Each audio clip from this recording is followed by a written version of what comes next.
We're about to get into a New York Giants fan-led mailbag, but first, subscribe to New York Giants Now by Chat Sports. We're pumping out content almost daily, and I want to continue to do mailbag videos, and we're only taking questions from subscribers. So make sure you're subscribed, go down in the comments, use hashtag Giants to make sure that I can answer your question for the next New York Giants mailbag.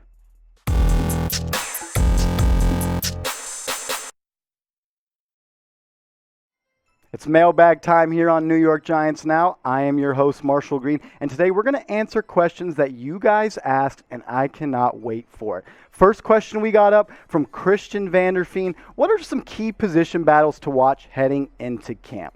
For me, I think the key positions to watch are right tackle and wide receiver 3. And why is that? I think these are two units that are going to be huge for the Giants' success. We're deep at those positions, but there's also some question marks around who will step up and provide those positions with some production. When you look at this Giants offensive line depth chart, right now the slated starter is Matt Peart. And I know Nate Solder is the backup left tackle on this graphic, but he could easily be the Giants' swing tackle heading into the 2021 season. And if a guy like Matt Peart struggles, Nate Solder is going to go in and step in. Peart, a third-round draft pick in the 2020 NFL draft out of UConn, he had some up and down moments through the 2021 NFL season. He started some games. He came in and was kind of that swing tackle for when Thomas was struggling, and even started some games at right tackle. But if Peart, who doesn't pick up the slack and improve on a season that had some question marks left around it, a guy like Nate Solder could be the answer. The Giants signed him a couple years back in free agency and gave him a mega deal. He opted out last year due to COVID reasons to protect his family,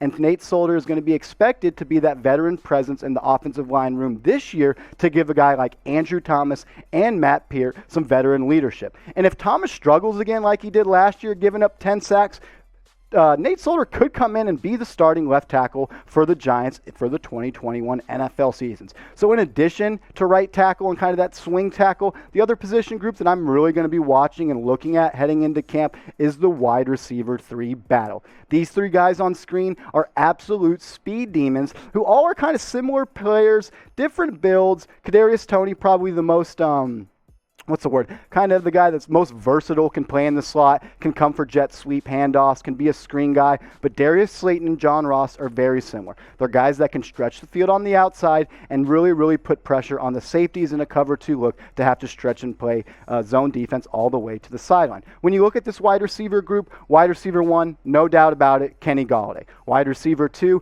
Sterling Shepard, the proven veteran leader on this Giants receiving core. And then it's just going to come down to Kadarius Toney, Darius Slayton, and John Ross. They're going to have to battle it out to be that wide receiver 3 and just be a guy that produces for this Giants defense. But I want to hear from you guys. What position battle are you looking out to for the position battle are you looking out for the most heading into Giants training camp? Go down in the comments and let me know. I'll make sure to be in the comments. I'll go down and respond and react to all your comments. So let me know. Go down in the comments and let me know what position battle are you looking forward to the most heading into Giants training camp. Next on this Giants mailbag, Trey Green. What does Danny Dimes have to do this year, stats, for it to be considered a successful season? I'm not going to change any of your guys' typing on these mailbags. I want them to be authentic. But for me, stats-wise, I'll get to that in a second, but this is just a huge year for Daniel Jones. You look at the stats last year, 11 TDs, absolutely pathetic. 10 interceptions. He missed some time due to a severe hamstring injury, but I'm expecting a huge year for Daniel Jones simply because the Giants have surrounded him with weapons. And just so I'm not shooting from the hip on my projections, I want you guys to look at these stat projections for Jones for the upcoming season by Fantasy Pros. A 62.6 completion percentage, nearly 3,800 yards, 23 TDs, and 14 interceptions. Jones, his rookie year, he threw for 24 touchdowns. So for me, these stats, while I think could be accurate, would be a little bit underwhelming. So for me, I kind of looked at his rookie stats where he threw 24 touchdowns and 12 interceptions and kind of,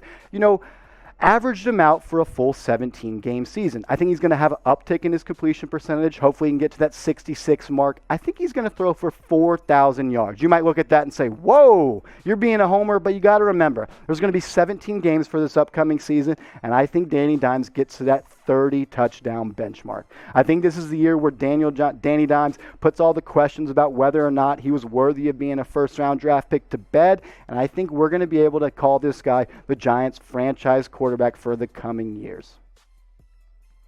Subscribe to New York Giants now, because if you're not a subscriber, I will not answer your questions on our next mailbag. And if you want to be on our next mailbag, go down in the comments, ask a question, make sure hashtag Giants is somewhere in there, beginning, middle, or end. I don't really care, just so I know which questions are which. And go down there and ask me a question, because I want to do another one of these New York Giants mailbags very, very soon. Next up on this Giants mailbag, Isaac Petey. Hashtag Giants. How much of an impact is Kadarius Toney going to make for the Giants offense? It's a great question, and I don't know if numbers strictly are going to tell what type of impact the guy's going to have. I mean, when you look at this Giants skill depth chart, there are playmakers absolutely everywhere. Kenny Golladay, he's going to lead the team in targets if he plays the majority of the games. Then you got a guy like Sterling Shepard, who has just been a pivotal piece in this Giants offense since he's been drafted out of Oklahoma. These are two guys that are going to lead the team in targets. But then you got guys like Kadarius Toney, Darius Slayton, Evan Ingram, Kevin Rudolph, and even Saquon Barkley, who has once had Kyle Rudolph, I'm sorry.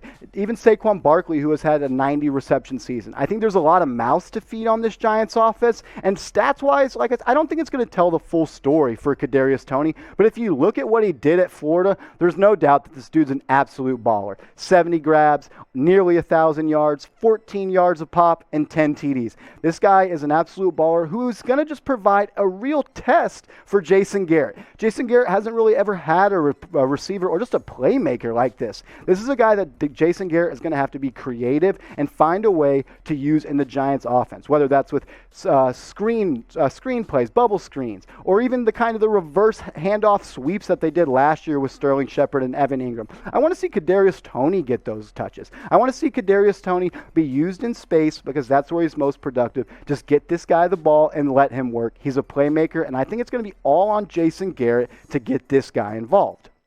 Next up on this mailbag, King Dog. What do you think the overall record will be for the 2021 season? Great question. I've thought about this long and hard. I'm not sure if I'm ready to pencil in a win total, but let's just go and look now at the Giants' upcoming schedule week by week. In this first 4 games, I think you got to go 2-2. Whether that's when you beat the Broncos in week 1. I mean, their starting quarterback's going to be Drew Lock. That's a game that you just absolutely have to win.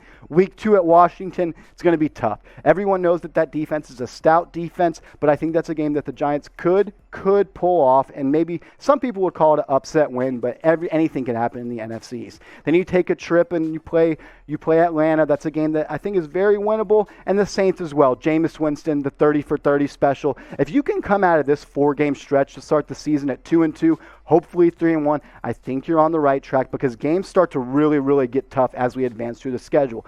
Week 5 at the Cowboys, never easy, especially at Jerry World. It's going to be a hectic environment. Fans are going to be back in the building, and the Giants are going to have to show that they're a real team that are going to be able to play defense, because that Dallas offense is explosive. Then week 6 against the Los Angeles Rams, new QB Matt Stafford calling the signals. They're going to be a completely different team, and that's also going to be a tough win. Week 7 against the Panthers, that's a very winnable game that I expect the Giants to win. Then you get to week 8 against the Kansas City Chiefs on Monday Night Football. That might be the upset of the year if the Giants win that game, so I'm going to hold out hope. I'm going to right now mark that as a loss. I say another 2-2 stretch out of right here would be extremely important. So now we're at 4-4, and we keep on moving. Week 9 against the Raiders, that's a game you got to win. To be a playoff team, you got to beat the teams that you're supposed to beat, and the Raiders are one of them. You go into the bye at 5-4, you regroup, ice up some injuries, and you come back and you play the Super Bowl champions on Monday Night Football and Tom Brady. It's going to be tough. It's a game you can win. They were in a tough contest last year, but I don't know. I'm not ready to pencil that in as a win. And then you get to play the Philadelphia Eagles in Week 12 and the Dolphins at Week 13. If you can split those 2 games 1-1, I think you're going to be looking good heading into Week 14 against the Los Angeles Chargers. It's another game that's really tough. Justin Herbert, he was great his rookie year. It's a stout defense. Hopefully we can pull that off. Week 15 against the Cowboys. If we lose earlier in the season, I think we're going to split with the Cowboys, so Week 15 could be a win. Then you got the Eagles in Week 16, and to round out the season in Week 17, you got the Bears, and then in Week 18, once again with the Washington football team. For me, I think this is a team you can book it. 9 or 10 wins for the New York Giants heading into the 2021 NFL season. Do I think that the Giants can win this division? Yes, I can. Am I sure that 9 and 10 wins will do so? I'm not sure. I'm ready for this Giants team to take a huge step next year under the leadership of Joe Judge and Daniel Jones. But for me, I'm going to go down and pencil it 9 or 10 wins for the New York Giants. For you guys, I want you to answer this question. Let me know what you think. Maybe I'm being a homer saying 9 or 10 wins. Predict the Giants' record for the 2021 NFL season. Go down in the comments and let me know. I'll be down there answering your questions. Let's talk a little bit of ball, and let's find out what the Giants are going to do next season. If you want to talk more New York Giants football, make sure to follow me on Twitter, @MarshallGreen_. I want to talk Giants football 24 seconds. I bleed New York Giants blue, even though I'm wearing New York Giants red right here. I want to talk more ball, so make sure you can follow me on Twitter, @MarshallGreen_. Shoot me a DM, mention me. I'll make sure to respond, and let's just hope that the Giants can make the playoffs for the 2021 NFL season.